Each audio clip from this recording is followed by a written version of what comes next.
Hello and welcome back to my channel. Today's card is a quick and simple one. It was a submission for one of the color throwdown challenges.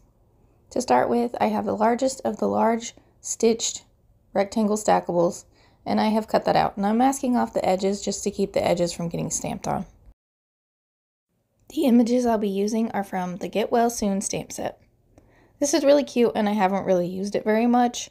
I was inspired by World of Papercraft, Steph from World of Papercraft, from one of her little Get Well Soon cards, and I bought that stamp set shortly after that. So thank you, Steph. Now for this background, I wanted it to look like patterned paper, so I'm trying to stamp everything somewhat randomly, but nicely spaced apart. For my coloring today, I am using my new Ohuhu markers. I got these as an early Christmas gift, and I spent a while making a bunch of color combinations. So if you haven't seen those and you are looking for some color combinations, go ahead and check out my Instagram page. Feel free to screenshot or save the images in any way you can. For this particular color throwdown challenge, the colors were peach, green, and blue. This color combination wouldn't be something I would normally gravitate to, and it was a little bit an interesting thing to try to figure out. I know a lot of times people like to do florals, and I'm just not huge into florals.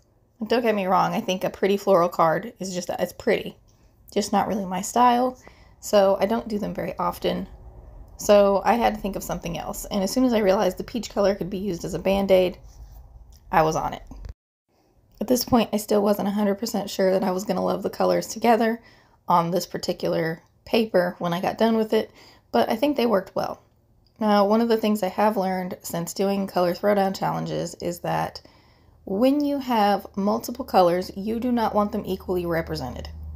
And I used to try to do that, and nothing really looked very good to me after I would finish it. The best thing to do is to make one or two of your colors more prominent and then have the other one fall back a little bit. It does not need to be equally represented. So in this case, for me, it was the green. I made the green the one that had the least representation on my card.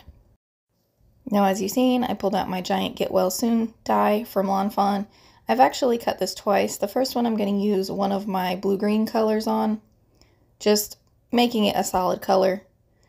And then after I finished this one, I did feel like it needed another something to the card. Like this just looked a little too flat on the background.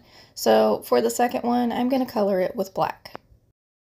And the reason I brought in black, one, it's darker, so it would make a good shadow color. But two, my stamped lines are black, so I'm not introducing any color that's not already present on my card.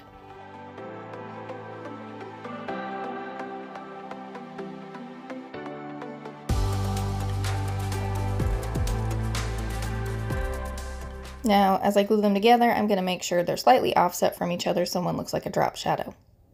I still felt like my background was a little bit plain, so I pulled out my Lawn Fawn Peachy Keen ink, took the little heart from that same stamp set, and I'm just going to stamp in some of the blank areas.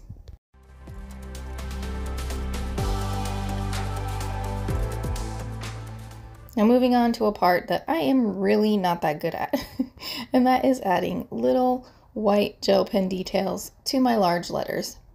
I do feel like this could have been done a little bit better, but to be fair, I was also chatting, so I wasn't paying as much attention to the lines I was making as maybe I should have. But after that, my card is complete. Thank you all so much for watching. I'll be back with another video soon. Bye!